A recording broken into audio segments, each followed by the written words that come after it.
தெலங்கானா மாநிலத்தில் கணவனே மனைவியை கத்தியால் குத்தி கொலை செய்துள்ளார்.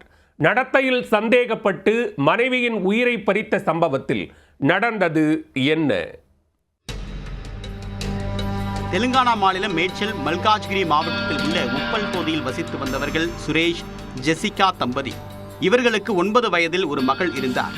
சுரேஷ் டிராவல்ஸ் நிறுவனம் ஒன்றில் வேலை செய்து வந்த நிலையில் ஜெசிகா தனியார் மருத்துவமனை ஒன்றில் நர்ஸாக வேலை செய்து வந்தார். சில வருடங்கள் நிம்மதியாக வாழ்ந்த தம்பதிக்குள் கடந்த சில மாதங்களாகவே கருத்து வேறுபாட்டால் அடிக்கடி சண்டை சச்சரவு ஏற்பட்டு வந்துள்ளது. இதற்கிடையே மனைவி ஜெசிகாவின் நடத்தை மீது கணவன் சுரேஷுக்கு சந்தேகம் ஏற்பட்டிருந்தது. கடந்த வெள்ளிக்கிழமை அன்று 2 பேருக்கும் இடையே மீண்டும் தகராறு ஏற்பட்டது. அப்போது சுரேஷ் வீட்டிலிருந்த கத்தியை எடுத்து மனைவி என்றும் பாராமல் ஜெசிகாவின் வயிற்றில் குத்திவிட்டு தப்பி ஓடிவிட்டார். பக்கத்து வீடுகளில் வசிப்பவர்கள் சத்தம் கேட்டு ஓடிச் சென்று பார்த்தபோது ஜெசிகா இரத்த வெள்ளத்தில் கிடந்தார். அவர்கள் அளித்த தகவல் அடிப்படையில் விரைந்து வந்த போலீசார் ஜெசிகாவை மீட்டு ஹைதராபாத்தில் உள்ள காந்தி அரசு மருத்துவமனைக்கு சிகிச்சைக்காக அனுப்பி வைத்து வழக்கு பதிவு செய்து தப்பி ஓடிய சுரேஷை தீவிரமாக தேடினர். இதற்கிடையே தீவிர சிகிச்சை பிரிவில் அனுமதிக்கப்பட்டு சிகிச்சை பெற்ற ஜெசிகா மரணமடைந்து விட்டார்.